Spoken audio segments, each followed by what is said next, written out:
Surabaya Mengaji. Yuk, dukung dakwah Surabaya Mengaji. Salurkan harta terbaik Anda untuk operasional dakwah.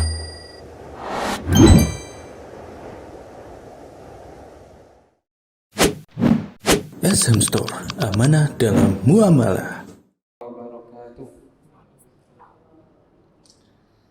Alhamdulillahirabbil alamin.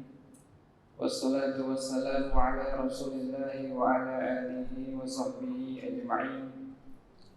Asyhadu an la ilaha illallah wahdahu la syarika lahu wa asyhadu anna Muhammadan abduhu wa rasuluh. Amma ba'd. Allahumma anfa'na bima 'allamtana wa 'allimna ma yanfa'una wa zidna ilma.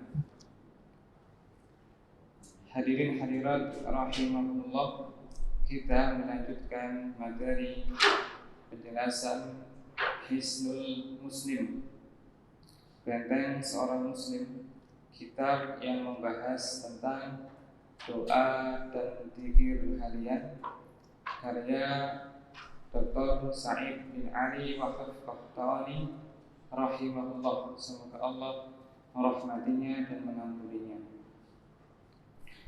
Kita sekarang menginjak pada bagian zikir pagi dan sore. Zikir pagi dan sore. Pada bagian yang kelima, yaitu Sayyidul Istighfar. Sayyidul Istighfar. Bisa dibuka bukunya pada halaman 88. Allahumma anta rabbi la ilaha illa anta khalaqtani wa ana 'abduka wa ana 'ala ahdika wa wa'dika mastata'tu a'udzu bika min syarri ma sana'tu abu'u laka bi ni'matika 'alayya wa abu'u laka bi dhanbi faghfir li fa innahu la yaghfiru dzunuba illa anta. Kita terjemahkan dahulu. Allahumma ya Allah, Anta Rabbi, Engkau adalah Rabbku, penciptaku. La ilaha illa Anta, tidak ada yang berhak disembah kecuali Engkau. Khalaqtani, Engkau telah menciptakan aku. Wa ana abduka, dan aku hambamu, budakmu. Ana, jika di Al-Quran dibaca pendek ya, wa ana abduka, sehingga sebagian orang membaca ana dengan pendek. Wa ana abduka, dan aku adalah hambamu. Wa ana ala ahdika, dan aku di atas janjimu. Wa wa'dika, dan janjimu. Mastata'tu, semampuku. Nanti kita jelaskan janji yang pertama dan janji yang kedua. A'udzu bika min syarri ma sana'tu. Aku berlindung kepadamu dari keburukan apa saja yang telah aku perbuat, yakni dosa. Abu'u laka bi ni'matika 'alayya. Aku mengakui kepadamu nikmat-nikmatmu atasku. Wa abu'u bi dzambi. Wa abu'u bidambi. Pada riwayat yang lainnya, dan ini yang dinyatakan mahfuz oleh Mustafa Dib Al-Bugha pentahqiq Sahih Bukhari, ada tambahan laka. Wa abu'u laka bidambi, dan aku mengakui dosa-dosaku kepadamu. Faghfirli, maka ampunilah aku. Fa innahu la yaghfiru dzunuba illa anta, karena tidak ada yang mengampuni semua dosa kecuali Engkau. Baik, Imam Bukhari meriwayatkan dari sahabat yang mulia Syaddad bin Aus radhiyallahu anhu yang berkata, Rasulullah sallallahu alaihi wasallam bersabda, Sayyidul istighfari an taqul, pemimpin istighfar adalah engkau mengucapkan Sayyid artinya pemimpin, yang terdepan, yang paling utama. Sayyidul qaumi ay afdaluhum wa muqaddamuhum. Ungkapan pemimpin kaum yakni orang yang paling utama di antara mereka, pemimpin mereka, terdepan dari mereka. Maka sayyidul istighfar maknanya lafal istighfar yang paling utama, yang paling baik, paling bagus lafadznya maupun keutamaannya. Lafal istighfar itu ada banyak ya. Astaghfirullahaladzim, Allahumma gfirli, dan seterusnya. Dan diantaranya adalah lafalnya ini. Sayyidul istighfar adalah engkau mengucapkan ini. Di akhir hadis Nabi Shallallahu Alaihi Wasallam menyebutkan keutamaannya. Man qalaha minan nahari mukinan biha famata min yaumihi qabla an yumsiya fahuwa min ahlil jannah. Siapa yang membacanya dengan yakin, yakni meyakini isinya, lalu ia meninggal pada hari itu sebelum sore hari, yakni sebelum tenggelamnya matahari, maka ia termasuk penghuni surga. Wa man qalaha wa huwa minal laili wa huwa muqinun biha famata min lailatihi qabla an yusbih fahuwa min ahlil jannah. Siapa yang membacanya dengan yakin di sore hari, lalu ia meninggal sebelum pagi hari, maka ia termasuk penghuni surga. Maka dari lafal hadis ini, zikir ini masuk zikir pagi juga zikir sore.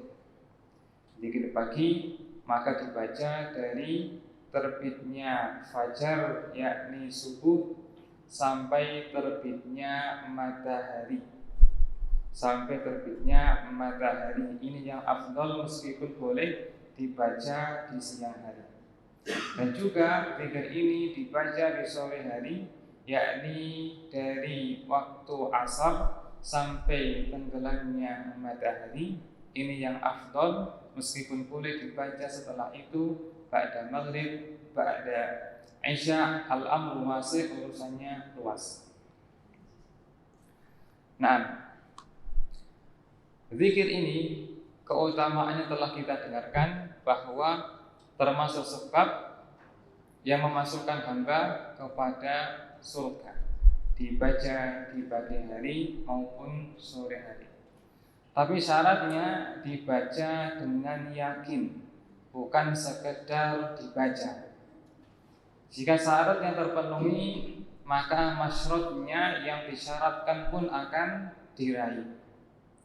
Dan Nabi Shallallahu Alaihi Wasallam sudah mengingatkan agar ketika meminta diusahakan itu tidak lalai hatinya.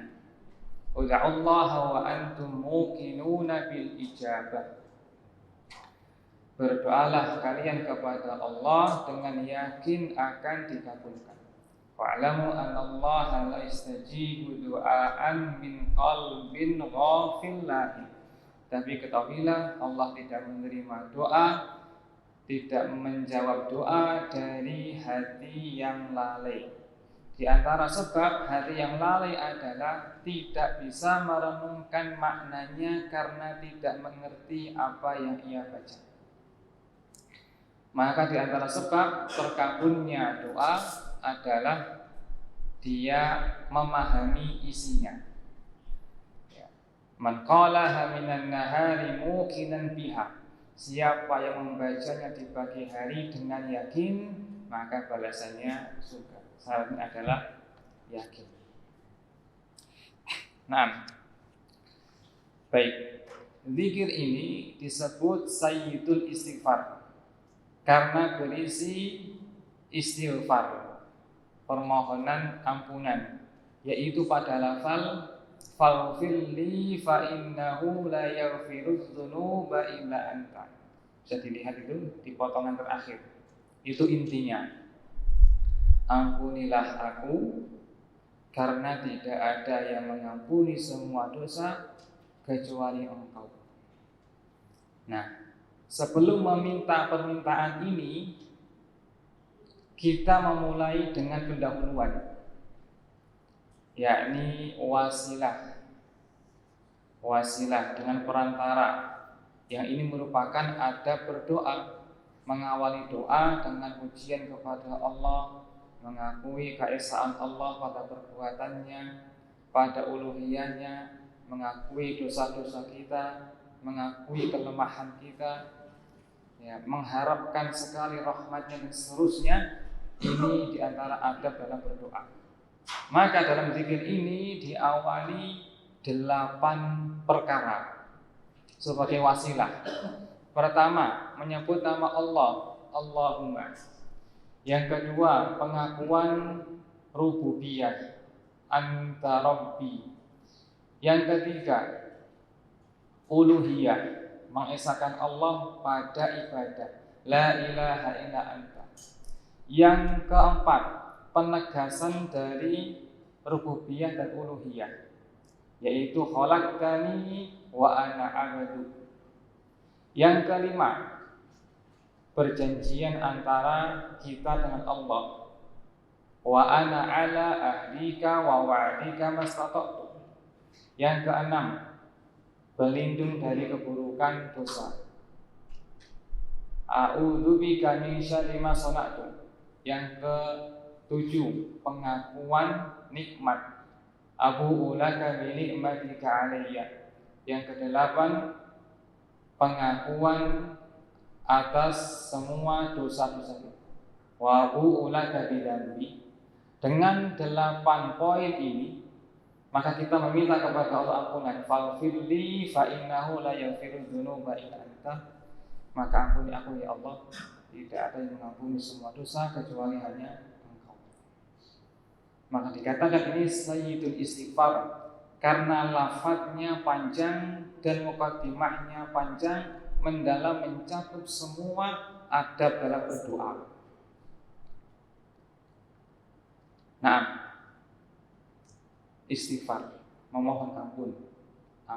Ampunan bahasa Arabnya maghfirah. Apa maknanya kita memohon ampun kepada Allah, memohon maghfirah? Ampunan atau maghfirah maknanya adalah asitru wa tajawuz, yaitu menutupi dan mengabaikan. Menutupi dan mengabaikan. Dari kata maghfirah ini kita mengenal kata mighfar. Mighfar artinya topeng besi pasukan perang yang fungsinya menutupi wajah dari serangan musuh. Maka ketika orang meminta ampunan kepada Allah, maknanya, ya Allah, tutupi dosa-dosaku sehingga tidak diketahui oleh manusia di dunia maupun di akhirat, dan abaikan dosa-dosaku sehingga Engkau tidak menyiksaku di dunia maupun di akhirat. Ini makna dari maghfirah, ampunan. Meminta kepada Allah 2 hal, yaitu asitru wa tajawuz, menutupi dan mengabaikan. Menutupi dosa sehingga manusia tidak mengetahuinya. Yang kedua, diabaikan sehingga tidak disiksa. Manusia itu banyak dosanya, tapi Allah menutupi dosa-dosa mereka dari orang lain sehingga dia tetap dihormati. Seandainya orang-orang mengetahui dosa setiap orang lain, tentulah tidak ada yang duduk bersama temannya. Berkata Muhammad bin Wasi' rahimahullah, "Lau kana izdunu birih ma jalasa bi ahad." Seandainya dosa itu ada aromanya, tentulah tidak ada seorang pun yang mau duduk di sisi aku.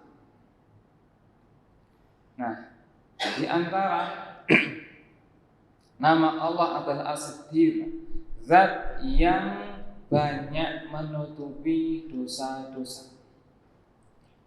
Dan Nabi SAW juga bersabda, "Man satara musliman satarahullahu fid dunya wal akhirah." Siapa yang menutupi aibnya saudaranya, maka Allah akan menutupi aib-aibnya pada hari kiamat. Aib adalah segala sesuatu yang jika kelihatan dia malu, baik dalam bab fisiknya, hartanya, keluarganya, agamanya, maupun yang lainnya. Jika ditutupi, maka dikatakan dia menutupi aib saudaranya, dan balasannya adalah aib orang itu akan ditutupi oleh Allah dari pandangan manusia yang lainnya. Imam Bukhari meriwayatkan, ada orang bertanya kepada Ibnu Umar radhiyallahu anhuma, apakah Anda pernah mendengar hadis tentang an-najwa, berbisik-bisik? Ibnu Umar berkata, "Sami'tu Rasulullah sallallahu alaihi wasallam yaqul." Aku pernah mendengar Rasulullah sallallahu alaihi wasallam bersabda, "Innallaha yudanil mu'min." Allah nanti akan mendekatkan orang beriman. Fawadu'a alaihi kanafahu fayasturu. Lalu Allah Ta'ala akan memasang tirai yang menutupinya, yakni menutupi dari pandangan manusia yang lainnya. Maka antara Allah dengan orang itu saja, kifafa, face to face. Lalu Allah berfirman kepada hamba tersebut, "Ya abdi, hai hambaku, ata'rifu dzamba kadza?" Apakah kamu mengakui dosa A, dosa B, dosa C, dosa D, dan seterusnya? Hamba mengatakan, "Na'am ya Rabb." "Iya wahai Rabb." Nabi melanjutkan, "Hatta idza qarrarahu bi dhunubi wa ra'a fi nafsihi annahu halak, qala Allah Ta'ala." Hingga ketika ia mengakui semua dosa-dosanya dan dia mengira akan binasa, maka Allah berfirman, "Qad satartuha 'alaika fid dunya." Aku dahulu ketika di dunia menutupi dosa-dosamu. "Wa ana aghfiru lakal yauma." Dan pada hari ini aku ampuni, aku abaikan dosa-dosamu sehingga tidak disiksa. Ini tentang orang beriman yang banyak beristighfar kepada Allah Subhanahu wa Ta'ala. Nah, itu tentang istighfar. "Faghfirli," maka ampuni aku ya Allah. "Fa innahu la yaghfiru dzunuba illa anta." Tidak ada yang mengampuni semua dosa kecuali Engkau. Tidak ada dari makhluk Allah yang mau mengampuni dosa orang lain semuanya, dari awal sampai akhir, meskipun kerabatnya sendiri. Tidak ada. Ada orang dicuri uangnya, lalu dikembalikan uangnya dan dia pun minta maaf. Mungkin dimaafkan dan dikembalikan uangnya, tetapi dalam perasaan hatinya belum puas. Masih ada mungkin kejengkelan karena dia mencuri ketika uang itu dia butuhkan. Misalkan seseorang mungkin meminta ampun dari 100 kesalahannya kepada temannya, yang diampuni cuma 5, 10, setengahnya, yang lainnya ganti rugi.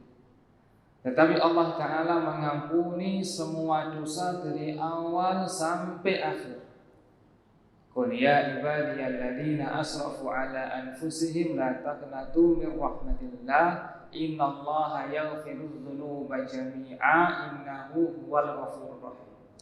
Wahai hamba-hambaku yang telah melampaui batas, jangan berputus asa dari rahmatku.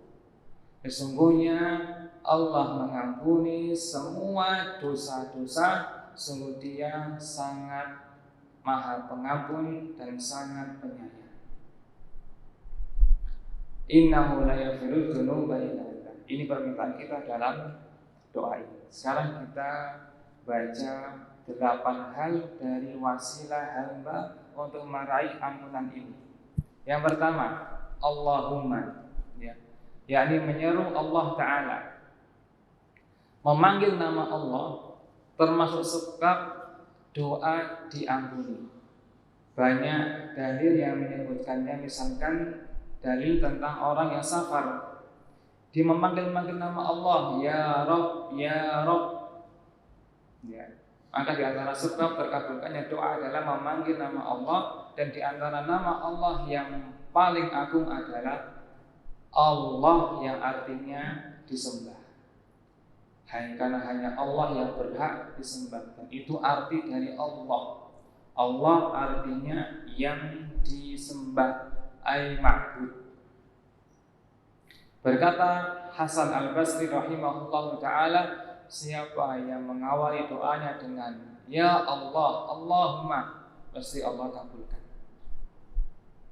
Kemudian yang kedua, anta rabbi, engkau adalah Rabbku, penciptaku. Rabb yang biasa diterjemahkan Tuhan, kita lebih suka menerjemahkan Rabb dengan pencipta. Rabb itu memiliki 3 kandungan makna, yaitu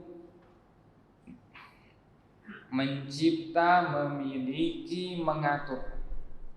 Sehingga Ar-Rabb maknanya Al-Khaliq, sang pencipta, Al-Malik, sang pemilik, Al-Mudabbir, sang pengatur. Misal, Allah Rabbu, maknanya Allah yang menciptakan aku, yang memiliki aku, dan yang mengatur aku, baik mengatur dengan takdir syar'i, larangan perintah, maupun takdir kauni, meninggal di mana, wafat di mana, berapa ajalnya, berapa rezekinya, dan seterusnya.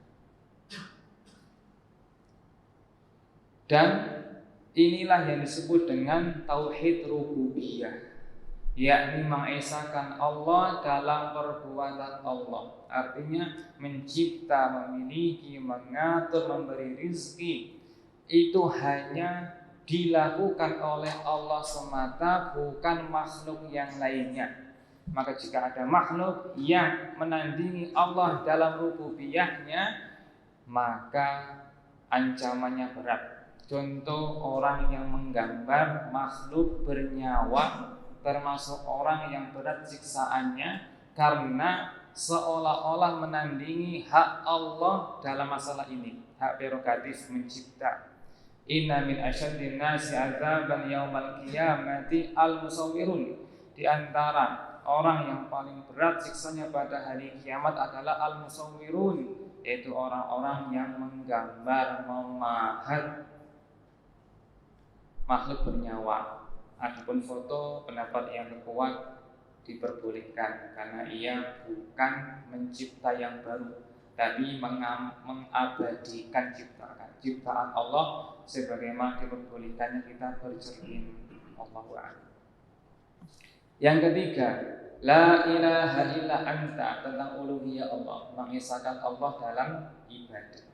Tidak ada yang berhak disembah kecuali Allah. Karena Allah yang mencipta, memiliki, mengatur, maka hanya Allah yang berhak disembah. Maka ucapan hamba dalam Sayyidul Istighfar yang ketiga adalah pelengkapnya, tauhid uluhiyah. Mengikrarkan bahwa hanya Allah saja yang berhak disembah. Menyembah itu apa sih? Menyembah itu maknanya adalah segala sesuatu yang Allah cintai, Allah ridhai, baik berupa ucapan, perbuatan yang nampak maupun tersembunyi. Maka termasuk pula cinta karena Allah, benci karena Allah, tawakal hanya kepada Allah, sabar karena Allah, berharap hanya kepada Allah, sholat karena Allah, dengan puasa hanya untuk Allah, menyembelih hanya untuk Allah, dan seterusnya.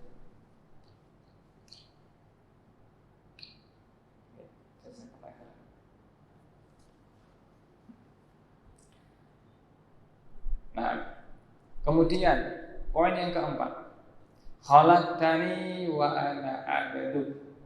Engkau telah menciptakan aku dan aku hambamu. Ungkapan ini merupakan penguatan dari sebelumnya. Khalaqtani, engkau menciptakan aku, itu penguatan dari anta rabbi, engkau penciptaku. Wa ana abduk, aku hambamu, itu penguatan untuk la ilaha illallah. Allah artinya yang disembah, abdun artinya yang disuruh, yang menyembah, gitu. Abdun yang artinya hamba atau sahaya atau budak menunjukkan ya objek yang disuruh-suruh, yang diperintah dan dilarang. Dan diantara ciri budak yang baik adalah budak yang hanya bekerja untuk satu majikan. Hasil pekerjaannya juga ia berikan kepada majikannya. Dan budak yang jelek adalah budak yang dia bekerja dan upahnya diberikan kepada orang lain. Dan dalam Al-Quran Allah menceritakan dalam Az-Zumar, Adaraballahu mathalan rajulan fihi syuraka'u mutasyatisuna wa rajulan salaman lirajul hal yastamiyani mathalan. Allah membuat perumpamaan seseorang yang dia dimiliki oleh banyak majikan. Budak dimiliki oleh banyak majikan hingga ia berbingung, aku harus berbakti kepada siapa ini? Majikan A mintanya dikerjakan, majikan B mintanya tidak dikerjakan. Majikan A dan B dalam satu waktu meminta dikerjakan sesuatu, bingung. Warajulan salaman lirajul, sementara budak yang lainnya hanya dimiliki satu majikan. Hal yastamiyani mathalah, apakah keduanya itu sama? Tentu tidak sama. Poin berikutnya, wa ana ala ahdika wa wa'dika mastata'tu. Ya. Poin berapa itu? 1, 2, 3, 4, 5. Wasilah yang kelima, dan aku di atas janjimu dan janjimu semampuku. Ya, ahdika, janjimu, janji apa ini? yakni janji yang Allah ambil dari kita bahwa kita mentauhidkan Allah sebelum kita lahir. Dalam surah Al-A'raf Allah berfirman, wa idz akhadha rabbuka bani Adam min dzurriyyatihim min zuhurihim dzurriyyatahum wa asyhadahum ala anfusihim alastu bi rabbikum. Dan ingatlah ketika Rabbmu mengambil dari anak Adam ketika mereka masih di alam rahim, dan mereka pun menjadi saksi atas diri mereka sendiri, alastu bi rabbikum, bukankah aku ini Rabb kalian, pencipta kalian? Qalu bala syahidana, mereka menjawab benar dan kami bersaksi. Makanya anak yang lahir semuanya lahir dalam kondisi hanif, mengesahkan Allah tanpa kesyirikan. Kullu mauludin yuladu 'alal fitrah. Setiap anak yang dilahirkan terlahir dalam kondisi fitrah, lurus, tidak menyimpang dari tauhid. Lalu kedua orang tuanya lah yang menjadikan si anak itu Yahudi, Nasrani, atau Majusi. Bagaimana jika ada anak musyrikin yang meninggal?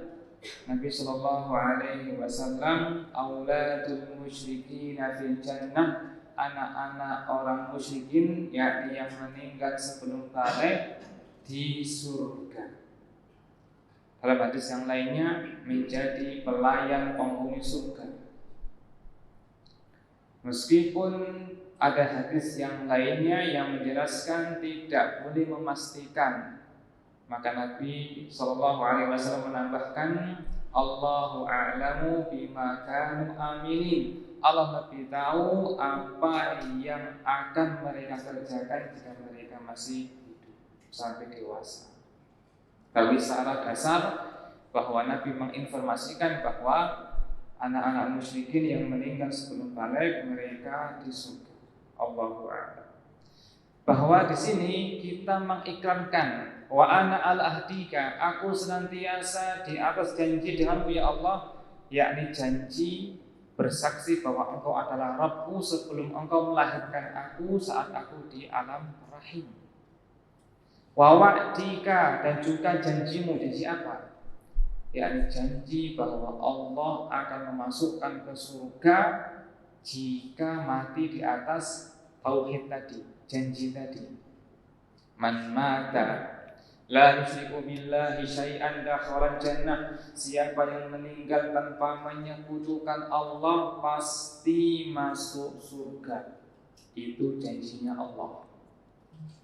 Wahai Mu'ad, tahukah kamu apa hak Allah atas hambanya dan hak hamba atas Allah?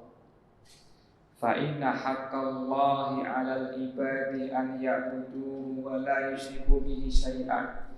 Hak Allah atas hambanya yaitu mereka menyembah Allah dan tidak menyekutukannya. Sementara hak hamba atas Allah yang akan Allah tunaikan jika mereka melaksanakan yang tadi, alla yu'adziba man la yusyriku billahi syai'a, bahwa Allah tidak akan menyiksa siapa yang tidak menyekutukannya.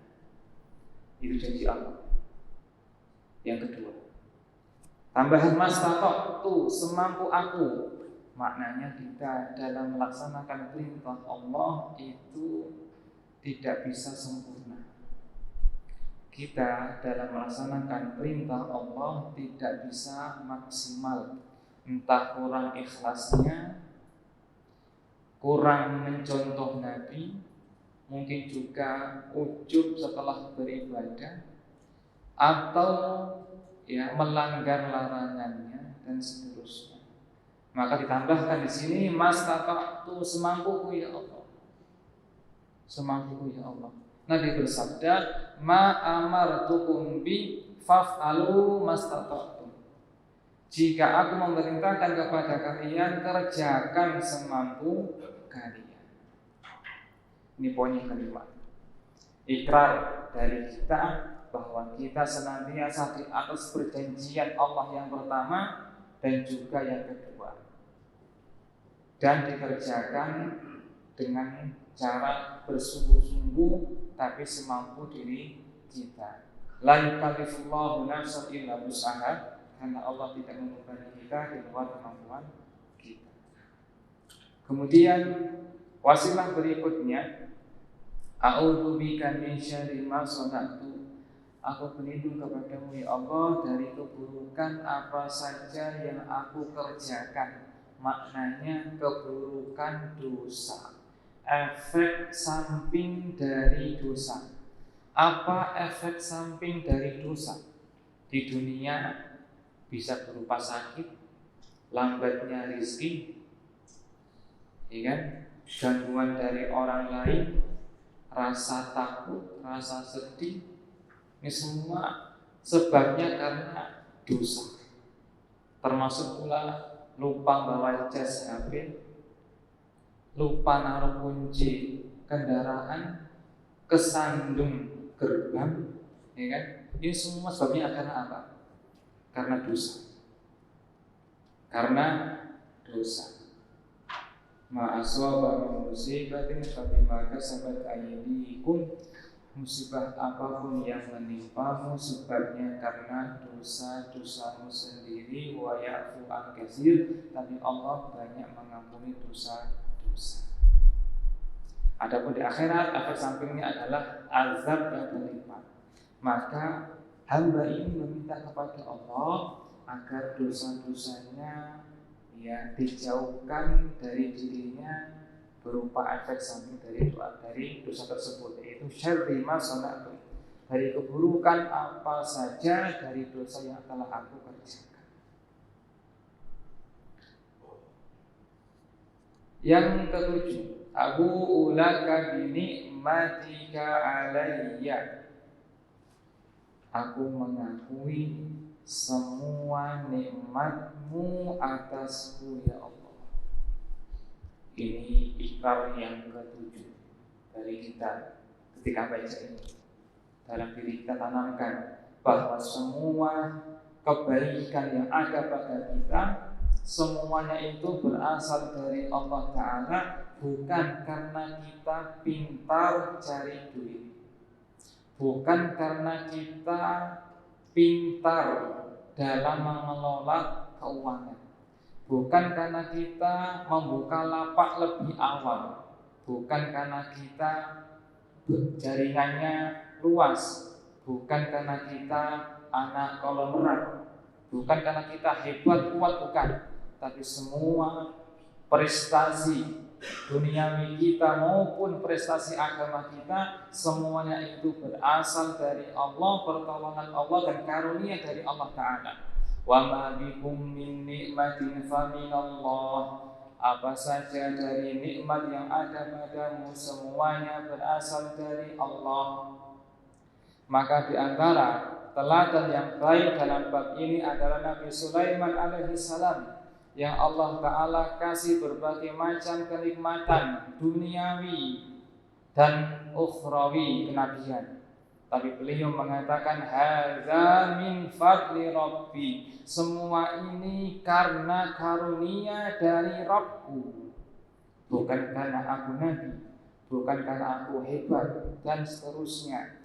Adapun yang mengucapkan dirinya hebat, maka orang itu merujuk kepada Qarun, yang ia dengan prestasi segala macam kenikmatan duniawi, yang kunci-kunci gudangnya tidak mampu dipikul oleh orang-orang yang sangat kuat, dia dengan sombongnya mengatakan, qala innama utituhu ala ilmi, aku dapat semua ini karena aku cerdas, pinter, aku sarjana. Misalkan tidak boleh, harus dialamatkan kepada Allah Ta'ala, Allah yang telah memberikan ini semua kepada. Dan Allah Ta'ala membenamkan Fir'aun karena kekafirannya, penentangannya kepada Musa. Tapi momennya ketika ia mengucapkan itu, faqasafna bihi wa bidarihi al-ard, kami benamkan dia beserta hartanya ke perut bumi. Awal dia tinggi mentaran, hukumannya dibalik di perut bumi, bukan sekedar dihancurkan di daratan, enggak, dimasukkan ke dalam perut bumi. Maka orang beriman, dia mengakui bahwa semua yang ada pada dirinya itu nikmat dari Allah Ta'ala, bukan dari dirinya sendiri. Dan Nabi SAW mengajarkan ketika sore hari, pagi hari, jika ada yang membaca Allahumma ma asbahani min nikmatin au bi ahadin min khalqika faminka wahdaka la syarika laka falakal hamdu wa lakal syukru, ya Allah, nikmat apa saja yang ada padaku maupun orang lain di pagi hari ini, semua itu berasal darimu, maka segala puji hanya untukmu, juga segala syukur hanya untukmu. Nabi bersabda, siapa yang mengucapkannya faqad adda syukra yaumihi, maka ia telah menunaikan syukur kepada Allah di hari tersebut. Yang kedelapan, wa abu'u bidzambi, dalam lafal yang lainnya ada laka, wa abu'u laka bidzambi. Dan ini yang mahfuz, yang terjaga dalam manuskrip Sahih Bukhari. yang diteliti oleh Profesor Dr. Mustafa Dib Al-Bubo. Aku mengakui semua dosa-dosa. Aku mengakui semua dosa-dosaku. Bagaimana bentuk mengakui dosa? Bentuk mengakui dosa yaitu menyesali dosa-dosanya. Perumpamaannya adalah, contohnya adalah seseorang yang dia minum khamr, lalu dalam hatinya ada penyesalan. Kenapa aku minum khamr sementara Allah mengharamkannya? Maka dikatakan dia menyesal atas dosanya. Kasus yang lainnya, dia menyesal, tapi dalam hatinya menyesal kenapa aku membuang uangku percuma. Maka ini bukan menyesal karena Allah, tapi menyesal karena kepentingan pribadi, dan itu bukan maksud hadis ini. Maksud hadis ini adalah mengakui dosa-dosanya, yakni dia mengakui bahwa perbuatan dosa yang ia kerjakan itu Allah mengharamkannya, Allah melarangnya, sehingga ia menyesalinya. Bukan karena dengan sebab berbuat dosa itu berkurang hartanya, berkurang atau timbul penyakit pada dirinya, ya, atau hilang waktunya, bukan. Tapi menyesal karena itu larangan dari Allah Ta'ala. Itulah makna dari mengakui dosa-dosa. Nabi SAW bersabda, an-nadamu taubatun. Menyesal adalah taubat. Menyesal adalah taubat. Yakni di antara bagian terpenting dari syarat taubat adalah menyesal. Ketika seorang hamba menyesali perbuatannya setelah ia mengerjakannya, maka dikatakan orang itu bertaubat, atau orang itu dikatakan mengakui dosa-dosanya. Nabi SAW bersabda, ya, aznaba abdun zamba. Ada seorang hamba yang melakukan dosa, lalu ia berkata, ya Rabb, asabtu dzamba. Wahai Rabb, aku telah melakukan dosa. Maka Allah merespon, alima abdi anna lahu Rabb. Hambaku mengakui bahwa dia memiliki Rabb yang akan menyiksa dosa. Dan Allah berfirman, aku telah mengampuni diriku. Besoknya dia mengulangi lagi, ya Rabb, aku telah berbuat dosa, maka ampuni aku. Allah merespon, hambaku meyakini memiliki Rabb yang akan menyiksa dosa, dan aku telah mengampuni. Besoknya berbuat lagi, dan Allah merespon kembali. Di akhir hadis Nabi SAW menyebutkan, Allah berfirman, silakan hambaku berbuat sesukanya. Ya, ini hadis ini terkait dengan seorang hamba yang dia mengakui perbuatan dosanya. Hatinya berat ketika punya dosa, karena dia tahu Allah melarangnya, tapi terkadang dia melakukan lagi karena didominasi oleh hawa nafsu. Tapi selagi hamba itu selalu menyesali perbuatannya, maka dosa tersebut akan Allah ampuni. Jika ia mengulangi lagi perbuatan dan bertobat lagi, Allah pun juga akan mengampuninya meskipun sebanyak 100 kali, 1000 kali. Ya. Semakin dia menambah istighfarnya, maka ditambah pula ampunannya. Ini 8 poin besar dari muqaddimah atau wasilah seorang hamba ketika membaca Sayyidul Istighfar. Dari rangkaian ini dia menutup maksud dari tujuan dia membaca ini, maka ampuni aku ya Allah karena tidak ada yang mengampuni semua dosa kecuali Engkau. Apa balasannya? Siapa yang membaca ini di pagi hari dengan yakin, kalau ia mati sebelum sore hari, dia termasuk penghuni surga. Dan siapa yang membaca di sore hari dengan yakin, kalau ia meninggal sebelum pagi hari, maka dia termasuk penghuni surga. Nabi bersabda, hendaknya an yata'allama, untuk dipelajari, untuk dihafal. Yani semestinya orang yang sudah memahami ini, ya dianjurkan untuk menghafalnya setelah ia memahaminya, agar dia setiap hari berada dalam kebaikan dari Allah Ta'ala. Allah Ta'ala alam. Ini akhir dari penjelasan Sayyidul Istighfar. Jika ada pertanyaan, dipersilakan.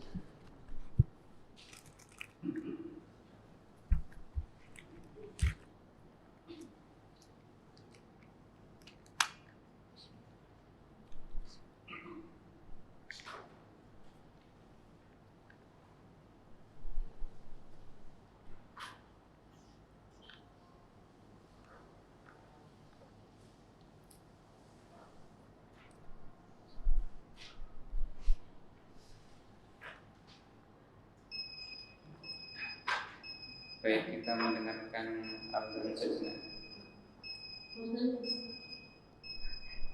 Habis azan. Allahu Akbar, Allahu Akbar, Allahu Akbar,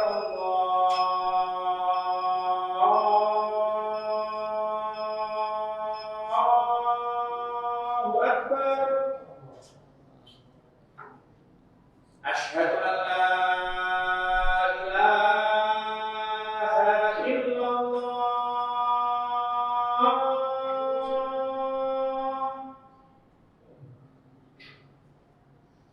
Asyhadu an la ilaha illallah.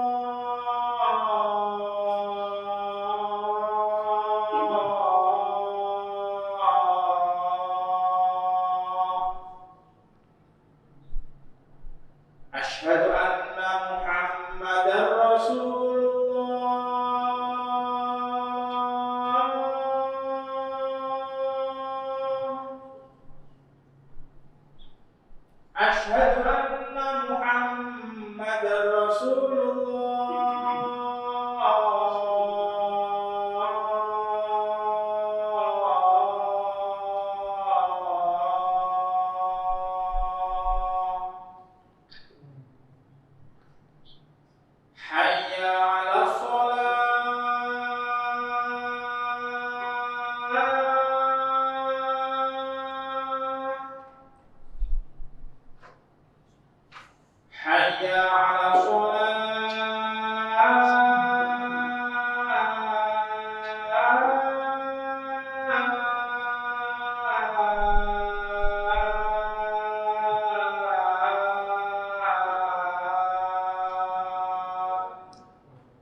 Kita melanjutkan, monggo jika ada yang bertanya.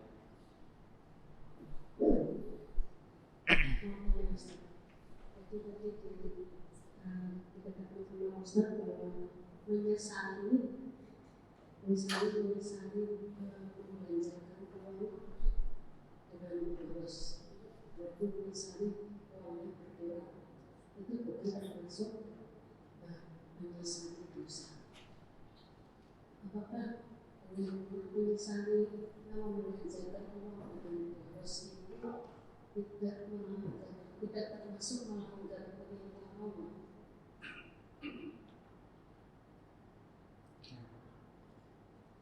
Coba diulang pertanyaannya. Jadi pertanyaan saya, apakah kalau kita menyesali membelanjakan uang kita dengan boros, itu apakah tidak merupakan menyesali dosa? Baik, Ya, sudah? saya sudah. Baik. Pertanyaan, apakah menyesali perbuatan pemborosan harta termasuk taubat? Yang pertama, bahwa boros dalam mengeluarkan harta itu menjadi dosa atau termasuk dosa. Allah berfirman, wala tusrifu innallaha la yuhibbul musrifin. Kalian jangan berlebihan, jangan boros. Allah tidak menyukai orang-orang yang berlebihan atau boros. Nabi Sallallahu Alaihi Wasallam bersabda, silakan makan, silakan minum, silakan berpakaian, min ghairi mafilatin, tanpa dasar kesombongan maupun boros. Innal mubadzirina kanu ikhwana syayatin. Boros itu termasuk saudara setan, mubadzir. Nah, berlebihan dalam menggunakan harta yang dalam bab mubah, apalagi dalam perkara yang haram, ini adalah dosa. Dan ketika disesali perbuatan itu, maka ini alamat kebaikan hati orang tersebut, dan itu bagian dari taubat. Bagian dari taubat, bahkan unsur taubat yang paling penting, yaitu menyesal. An-nadamu taubatun. Menyesal itu adalah taubat. Jika menyesal ini ditambah dengan dua hal, yang pertama berhenti melakukannya atau ikhlas, yang kedua bertekad kuat untuk tidak mengulanginya atau al-azam. Ya, bertekad itu berbeda dengan tidak melakukan, ya. Terkadang orang sudah bertekad kuat tidak melakukannya, tapi besok terjatuh lagi, mungkin, ya. Dan orang itu tidak dikatakan bohong dalam bertaubat. Ketika tiga hal ini terkumpul, menyesal, berhenti, bertekad, maka telah sempurna taubatnya. Itulah taubat nasuha dan pasti diampuni. Hatta ibu minal dzambi kaman la dzambalah. Orang yang bertaubat dari sebuah dosa seperti tidak memiliki dosa tersebut sedikit pun. Tambahan, apa bedanya dengan istighfar? Istighfar itu bagian dari penyempurna taubat. Istighfar itu permohonan kepada Allah agar dosa-dosanya tidak dilihat oleh manusia, dan di akhirat berharap diampuni. Dan kadang istighfar itu diterima, kadang tidak. Sebagaimana ucapan Ibnu Taimiyah dalam kitabnya Al-Wasiyatus Sughra, kalau taubat pasti diterima, gugur dosanya. Tapi orang yang istighfar terkadang diterima, terkadang tidak. Maka taubat lebih tinggi daripada istighfar. Kalau istighfar dibarengi dengan menyesal, berhenti, bertekad, nggak mengulangi, maka terkumpul dalam ucapan tersebut istighfar plus taubat.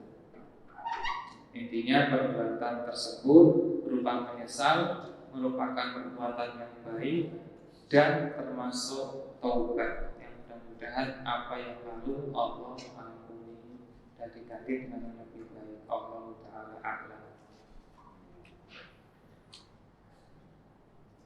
Ada lagi? Monggo, silakan.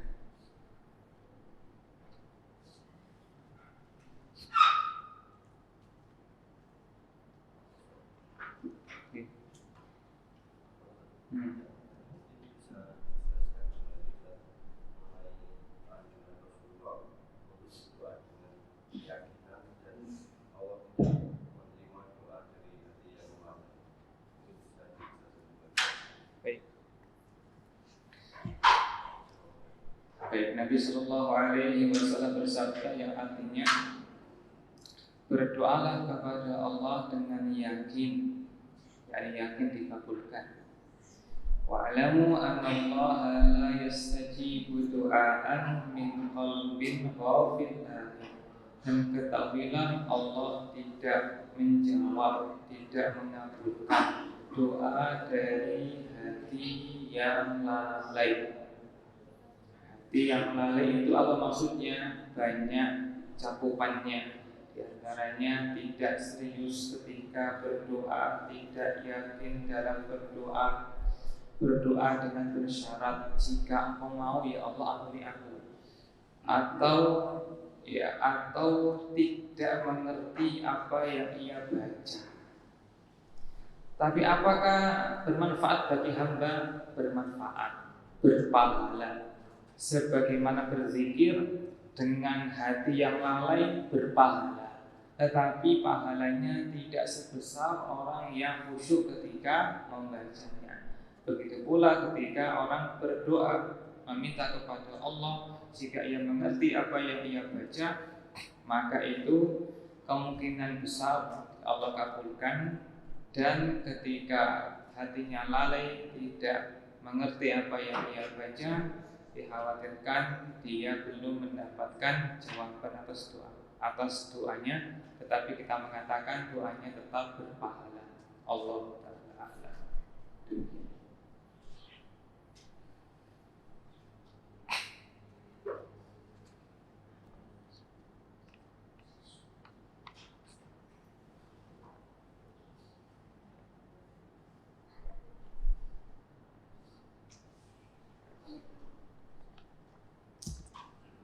Baik, kita akhiri sampai di sini. Semoga bermanfaat. Terima kasih banyak atas kebersamaannya. Mohon maaf jika ada beberapa yang kurang berkenan.